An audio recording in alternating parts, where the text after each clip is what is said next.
Hello everyone, in this video we will discuss continuity, and basically the easiest thing to see whether a function is continuous or not, then we can draw that function without lifting our pen. If we draw with our pen, that's the easiest way. But how to see it in a proper definition, let's discuss it.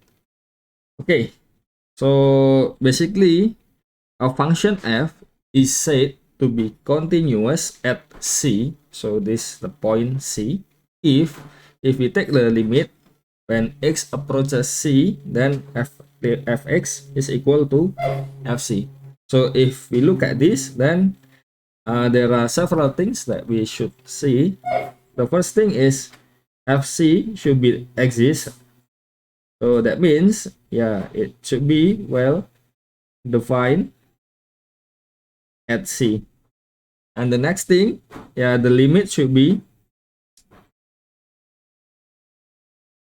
exist.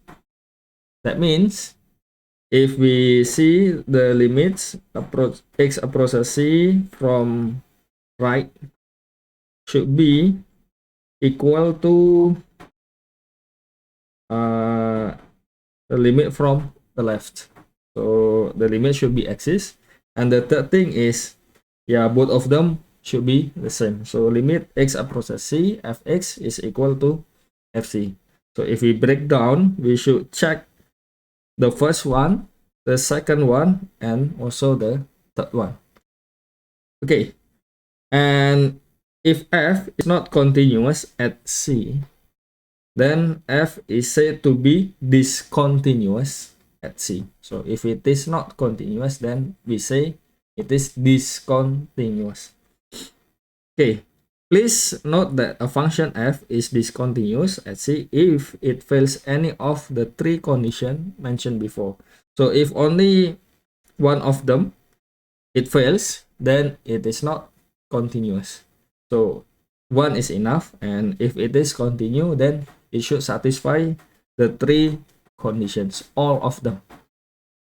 For example, like this, if we have this function fx is equal to x squared minus 4 over x minus 2, it is discontinuous at 2. Why? Because if we have a fraction, we should make sure that the denominator cannot be 0. But if we look at this fx, if we look at f2, then we know that x minus 2, when x is equal to 2, then 2 minus 2 is equal to 0. Then what happened? It is not well defined at 2.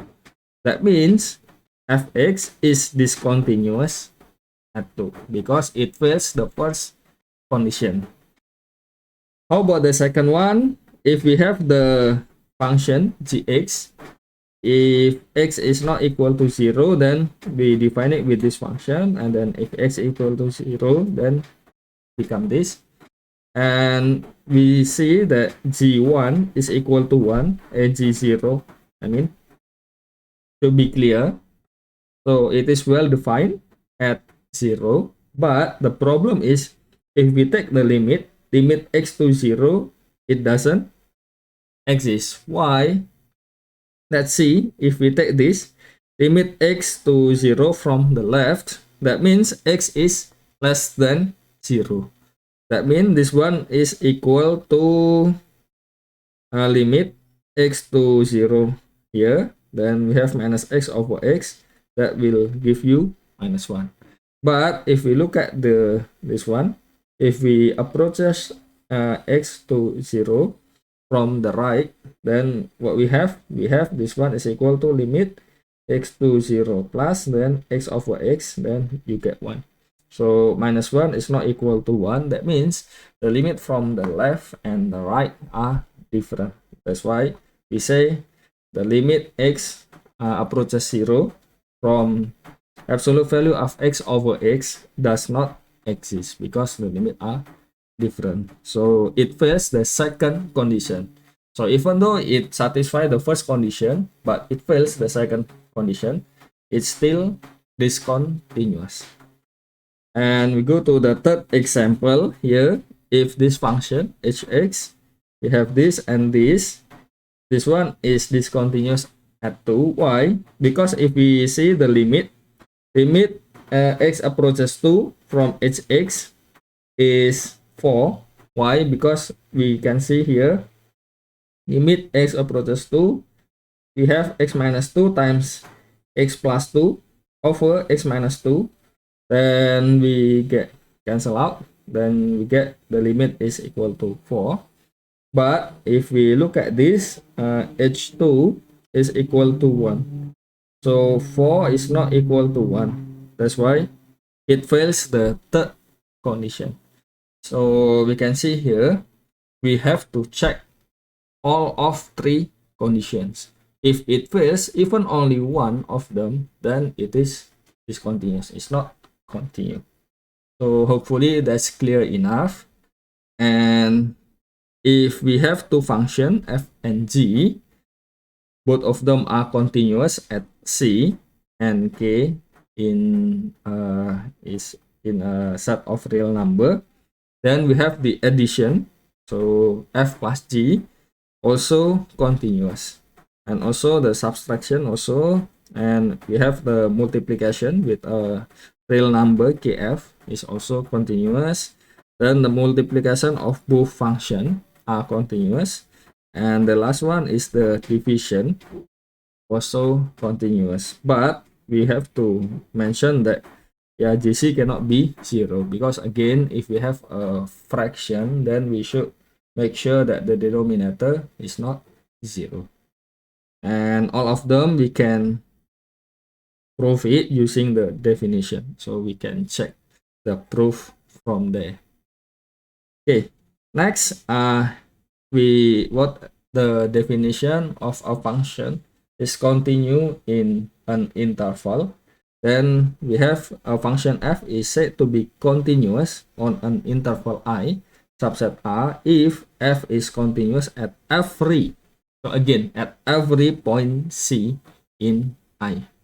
So if we have one point in the interval and it is discontinuous, then we can say that it is discontinuous at the interval. It's not continue. Okay, so please please note that we have to make sure that it is continuous at all point here in the interval. Okay, and there are several functions that are continuous on their domain, of course. So on their domain, first is polynomial. We have something like x squared plus 1. This one is one of the example of polynomial. It is continuous, and again on their domains. Rational functions, the one also. So if we look at carefully here, see this one, actually it is continuous for every x in R where x is not equal to 2. Why? Because the domain of this function is every is the set of real number, and we exclude number 2. So we can see the rational function. That's the example of rational functions, and it is continuous when it is not the x is not equal to 2. And root function, this one also continuous, because if you look at the graph carefully, then you can draw the graph without lifting your pen. That's the easiest way to say when the function is continuous or not. Then trigonometric functions, cyclometric functions, exponential functions, and logarithmic functions. So all of them are continuous functions on their domain. Again, on their domain. Okay, for the example of continuous function, I think we can discuss it in different video. So hopefully it is, you can catch the idea behind the continuous function and how to check a function is continuous or not. I think that's all for this video. Thank you for watching, and hopefully it helps you to understand the concept of continuous function. Thank you. Thank you. Wassalamualaikum warahmatullahi wabarakatuh.